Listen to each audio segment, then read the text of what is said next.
Hi, it's time for another verb of the day. Today's verb is oust.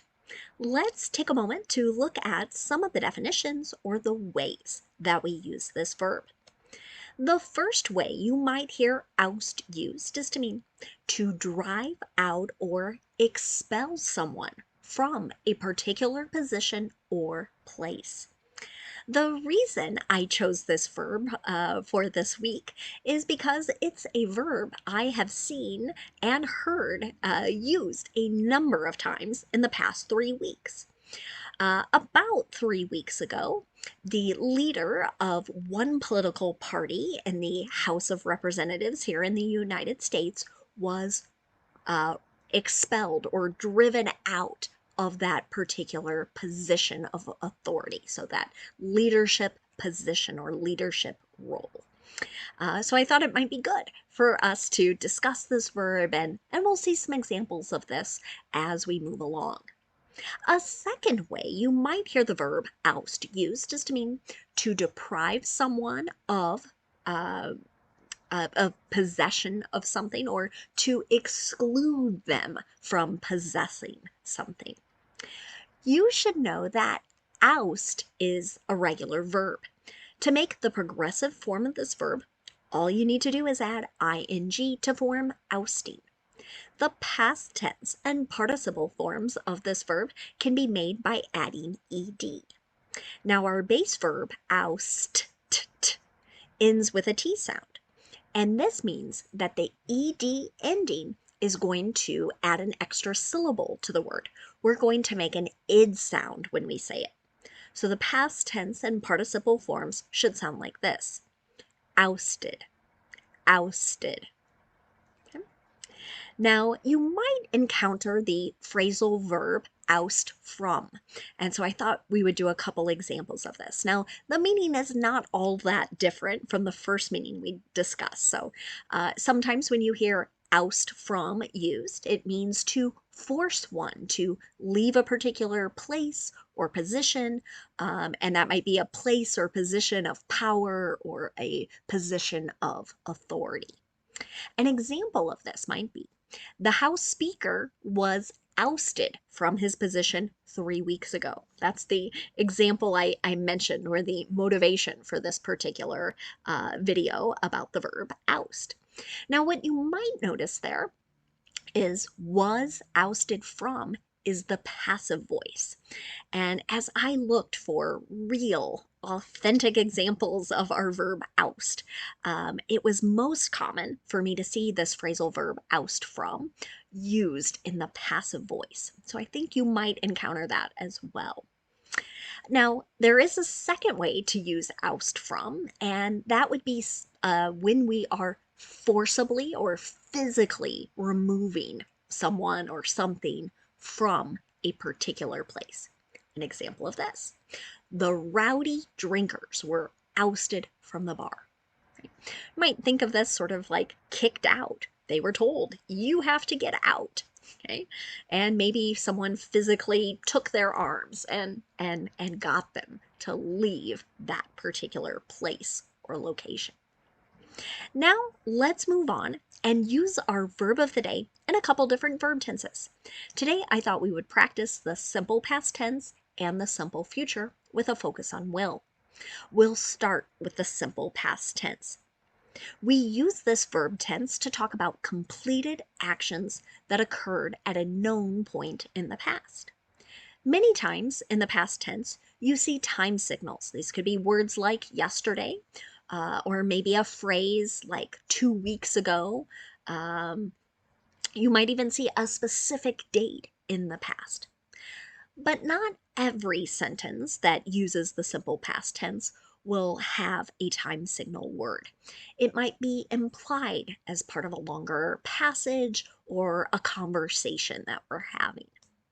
The nice thing about the simple past tense is that our structure to making sentences is going to stay the same no matter what the subject is.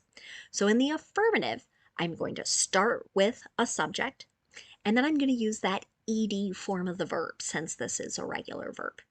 An example, in the first example sentence here is, last February, the National Executive Committee ousted 5 churches for having female pastors. Okay, so this sentence does have that time signal, last February. It's giving us a point in time. And here, this is an active voice sentence, so we know who is responsible for doing the action. We have kind of a national organization of a particular faith. And what this is saying, they removed 5 churches. And their reason for doing that is because they had female leaders. And that went against this particular church's rules. Now, let's take a look at making a negative simple past tense sentence. To do this, I start with my subject, I use did not, and then I use the base verb. So I'm not using the ed form of the verb in the negative. You might hear or see people use the contraction form of did not, which is didn't. I've used it in my example sentence here. Years of bombing didn't oust communist forces in the country. Right? So it didn't lead to their removal, their expulsion. Finally, let's look at making a yes or no question in the simple past tense. To do this, I start with did, then I'm going to use my subject, and then the base verb. So again, with my yes or no question, I am not using the ed form of the verb. I'm only using ed in the affirmative or the positive sentences.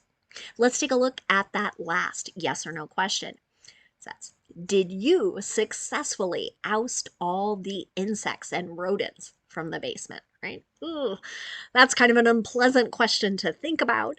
But here, right, we're kind of wanting to know, were they removed from the basement? Now, let's move on and talk a little bit about the simple future. Today, we're going to make sentences using will. Will is very common as people make promises into the future. You might hear it with offers. People use it when they're making predictions, what they think is going to happen in the future. You might also occasionally hear it with plans, but it's a little less common. The nice thing about making sentences in the simple future with will is that our structure stays the same. So it doesn't matter what my subject is, but I'll have a subject, I'll use will, and then the base verb. So no special endings on the verb here. An example sentence.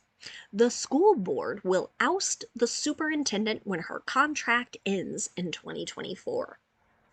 So this was a sentence I borrowed from a newspaper headline. So again, this idea, this person is being removed. They're not going to continue in that leadership role beyond the end of the contract. Now, if you want to make a negative simple future sentence, you again start with your subject, use will not, and then the base verb. You might also hear people use the contraction form. So will not shortens into the contraction won't. W-O-N apostrophe T. Here's another example sentence. We won't oust fascism or authoritarian leaders unless we come together.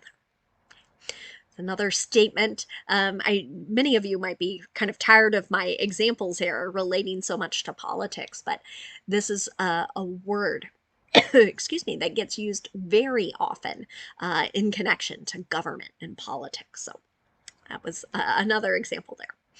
Let's take a look at the final example, and that's how to make yes or no questions in the simple future. To do this, I start with will, then I have my subject, and then the base verb. Here's the final one. Will the Maldives president-elect oust the Indian military from the country?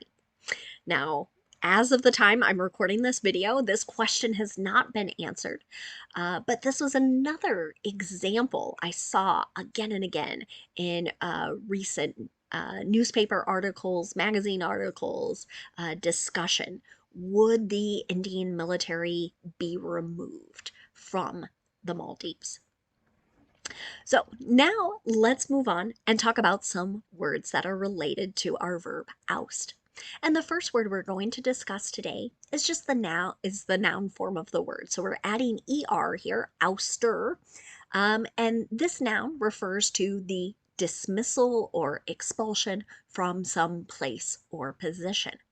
An example of this might be students demanded the ouster of the professor after years of discriminatory behavior.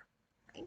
So here, this is students going to maybe a college or university's leadership and saying, we have to remove this particular person because of how they have behaved, how they have acted towards others.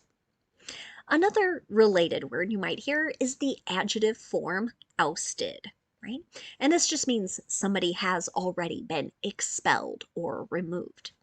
An example of this adjective in a sentence is the ousted CEO has continued to cause troubles for the company.